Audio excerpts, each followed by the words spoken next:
अस्सलाम वालेकुम, मैं हूं नवाब खान। आज एक बार फिर कंसेप्चुअल मैथ्स की जानिब से हम हाजिर है।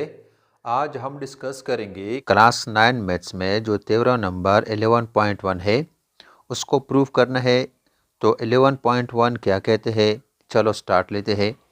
ये इसी 11.1 का स्टेटमेंट है। ये कहते हैं कि इन पैरेललोग्राम, इसी पैरेललोग्राम में ये कहते हैं कि अपोजिट साइड आर कॉन्ग्रेंट। हमको पैरेललोग्राम दिया हुआ है, उसमें कहते हैं कि उसके अपोजिट साइड कॉन्ग्रेंट होते हैं। ये एक पॉइंट है। दूसरा है कि opposite angles are congruent, opposite angle भी कॉन्ग्रेंट होते हैं। और तीसरा ये कह रहे हैं कि डायगोनल्स बाइसेक्ट ईच अदर, इसके जो डायगोनल्स होते हैं वो एक दूसरे को बाइसेक्ट करते हैं, इन्हें दो बराबर हिस्सों में तकसीम करते हैं। तो इनको हमने साबित करना है। तो इसमें इसी स्टेट में हमारे पास जो गिवन में है उसको सबसे पहले हमने लिखा है कि ये हमारे पास पैरेललोग्राम है ए बी सी डी। ये इसका डायग्राम बना हुआ है ए बी सी डी, ये एक पैरेललोग्राम है। इसमें क्या कहते हैं कि इसमें जो ए बी है ये पैरेलल है डी सी या सी डी का, यानी ये साइड पैरेलल है इसका। और दूसरा जो हमारे पास ए डी है ये साइड, ये भी क्या है, पैरेलल है बी सी का। और इसके बाद क्या है कि जो हमारे पास ए सी है और जो क्या है बी डी है, ये इसके डायगोनल्स है, intersect each other at point O, एक दूसरे को पॉइंट अता करते हैं। ये स्टेटमेंट में हमारे पास गिवन में है। अब प्रूफ करना है किस चीज़ को, कि अपोजिट साइड आर कॉन्ग्रेंट, यानी अपोजिट साइड हमारे पास जो ए डी है ये कॉन्ग्रेंट है किस चीज़ का, बी सी का। और दूसरा हमारे पास जो ए बी है ये कॉन्ग्रेंट है डी सी या सी डी का, इन अपोजिट साइड आर कॉन्ग्रेंट, इसको साबित करना है। दूसरा कहते हैं कि अपोजिट एंगल्स आर कॉन्ग्रेंट, हमारे पास जो एंगल ए है ये और जो एंगल सी है ये अपोजिट एंगल है, ये भी कॉन्ग्रेंट है। इसी तरह जो एंगल बी है ये भी क्या है, कॉन्ग्रेंट है एंगल डी का। तीसरा है कि डायगोनल्स बाइसेक्ट ईच अदर, इसके जो डायगोनल्स है ए सी और हमारे पास जो बी डी है ये क्या है, एक दूसरे को बाइसेक्ट करते हैं, इन्हें दो बराबर हिस्सों में इसको तकसीम करते हैं। क्या मतलब है, पर जो तकसीम होता है वो ए ई वो कॉन्ग्रेंट है किस चीज़ का, ये सी ई का, ये हो गया ई सी।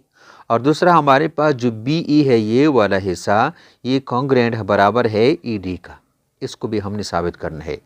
तो इसके लिए हम क्या करते हैं, या हमारे पास क्या है, प्रूफ में जो कुछ है उसको हमने लेना है। प्रूफ में हमारे पास स्टेटमेंट्स हो गए और क्या है, रीजंस है। इसमें अगर हम ट्रायंगल ए बी सी, ये ट्रायंगल ए बी सी, ये ट्रायंगल ले ली ए बी सी, इसका अगर हम मवाजना करें, करस्पॉन्डेंस ले ली सी डी ए इसका, तो फिर इसमें जो यही ट्रायंगल है इसका हमने मवाजना करना है इसी के साथ। तो एंगल 1 जो है ये कॉन्ग्रेंट है एंगल 2 का। अभी क्यों है, ये अल्टरनेट एंगल है, या जो ए बी साइड है वो पैरेलल है सी डी का। इन्हीं तो गिवन में हमारे पास है कि जो ए बी है वो पैरेलल है सी डी का, और जो ए सी लाइन है वो क्या है, ट्रांसवर्सल लाइन है। तो पहले भी एक थ्योरम हमने पढ़ा था कि अगर टू लाइन इस तरह हो जो कि पैरेलल हो और एक ट्रांसवर्सल लाइन हो, तो फिर उसमें जो अपोजिट साइड पे जो एंगल होते हैं, जिस तरह ये 1 और 2 वो आपस में कॉन्ग्रेंट होंगे, इसलिए इसको हमने नाम दे दिया इक्वेशन नंबर 1। तो फिर इसी तरह यहाँ पर जो अपोजिट एंगल 3 और 4 भी बनते हैं, ये भी आपस में क्या होंगे, ये भी आपस में कॉन्ग्रेंट होंगे, ये भी क्या है, अल्टरनेट एंगल है। और ये क्या है, ए बी ये पैरेलल है सी डी का, और ए सी इसका क्या है, ट्रांसवर्सल लाइन है। और इसके बाद हमारे पास इन दो ट्रायंगल्स में जो ए सी है वो इसी का भी साइड है और इसी का भी है, तो इसलिए ए सी बराबर है ए सी, ये क्या है, कॉमन है। तो हमारे पास तीन चीज़ें आ गई। इससे पर हम कह सकते हैं कि ये जो ट्रायंगल है, ट्रायंगल ए बी सी, वो कॉन्ग्रेंट है ट्रायंगल सी डी ए। अब ये क्यों है, इसमें कौन सा पोस्टुलेट बनता है, ये एक एंगल 1 आ गया, पेयर साइड है और 3 है इसी ट्रायंगल का, इसका एंगल 2 है, साइड है और ये एंगल 4 है। क्या मतलब है, पोस्टुलेट बन गया angle side angle, angle side angle, यानी angle side angle, angle side angle. तो जब ये दोनों ट्रायंगल आपस में कॉन्ग्रेंट है, फिर हम कह सकते हैं कि जो इसकी साइड्स है ए बी, ये साइड ये कॉन्ग्रेंट है, किस चीज़ का है, सी डी का है। अब ये क्यों है, ये corresponding side of congruent triangle. और ये क्या था, ये ए बी कॉन्ग्रेंट है सी डी, या A B congruent D C, या सी डी क्या था, ये हमारा टारगेट भी था। इसी तरह दूसरा जो हमारे पास बी सी है वो कॉन्ग्रेंट है ए डी का। ये भी क्या है, corresponding side of congruent triangle. ये क्या है, इसी ट्रायंगल का क्या है, आपस में करस्पॉन्डिंग साइड है। और ये भी क्या था हमारे पास कि ए डी वो कॉन्ग्रेंट है बी सी, ये भी क्या था, हमारा टारगेट था। ये तो हो गया प्रूफ। इसके बाद क्या है कि इसी में जब हमारे पास ये एंगल बी है और एंगल डी, ये भी क्या है, करस्पॉन्डिंग एंगल्स है, ये भी आपस में बराबर होंगे, इसलिए एंगल बी वो कॉन्ग्रेंट है एंगल डी का। यानी ये जो टोटल एंगल है ये कॉन्ग्रेंट है एंगल डी का। ये क्या है, corresponding angles of congruent triangles. और ये क्या था, ये भी हमारा क्या था, टारगेट था कि बी वो कॉन्ग्रेंट है डी का, बी कॉन्ग्रेंट है डी का।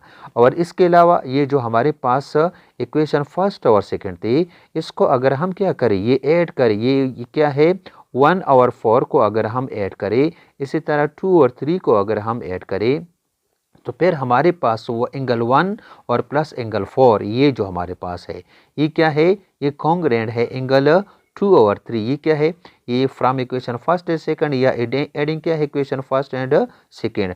अब 1 4 जो 2 एंगल थी, इससे टोटल क्या आता है, एंगल ए आता है। और इसी तरह 2 3 से टोटल क्या है, एंगल सी आता है। तो एंगल ए क्या है, वो भी कॉन्ग्रेंट है एंगल सी का।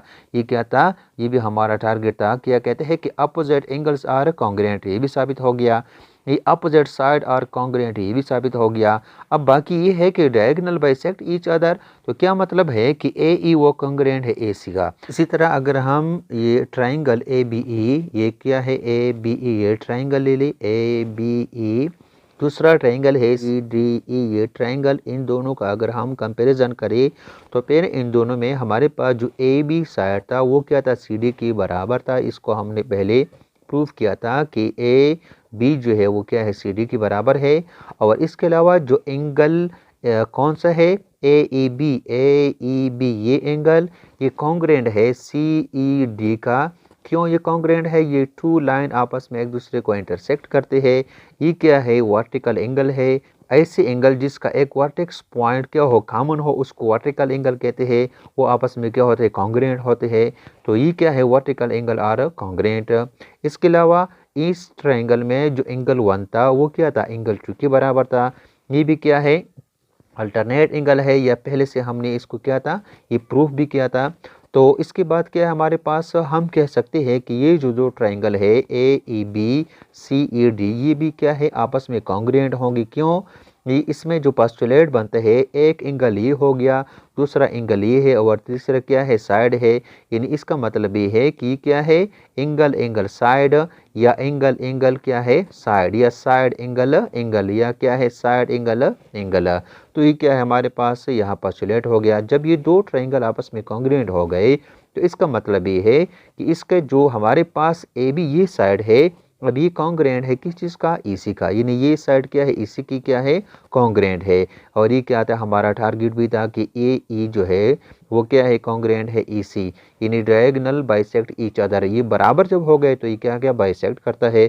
और दूसरा जो हमारे पास क्या था, ये बी ई जो था वो क्या है, ये डी ई के बराबर है। ये क्या था, ये भी हमारा टारगेट था। यानी बी ई वो क्या है, ई डी या डी ई के बराबर है। क्या है, corresponding side of congruent triangle. दूसरा भी कहता है corresponding side of congruent triangle. तो ये तो था थ्योरम 11.1, जिसमें हमने साबित कर लिया कि एक ऐसा पैरेललोग्राम जिसमें क्या हो, अपोजिट साइड क्या होते हैं, आपस में कॉन्ग्रुएंट होते हैं। और दूसरा अपोजिट एंगल जो होते हैं, ये A over C B over D भी आपस में कॉन्ग्रुएंट होते हैं। और इसी तरह जो इसके जो डायगोनल होते हैं वो बाइसेक्ट करते हैं एक दूसरे को। तो ये तो था थ्योरम 11.1 जिसको हमने साबित किया। तो मुझे यकीन है कि इसी के मुतालिक आप लोगों का कंसेप्ट क्लियर होगा। अगर इसी के मुतालिक कंसेप्ट क्लियर है तो बराए मेहरबानी इसको लाइक करें, शेयर करें और सब्सक्राइब करें। आप लोगों की बड़ी मेहरबानी होगी। इंशाल्लाह नेक्स्ट वीडियो में हम दोबारा हाजिर होंगे। तब तक के लिए इजाज़त दीजिए। ओके, खुदा हाफिज़।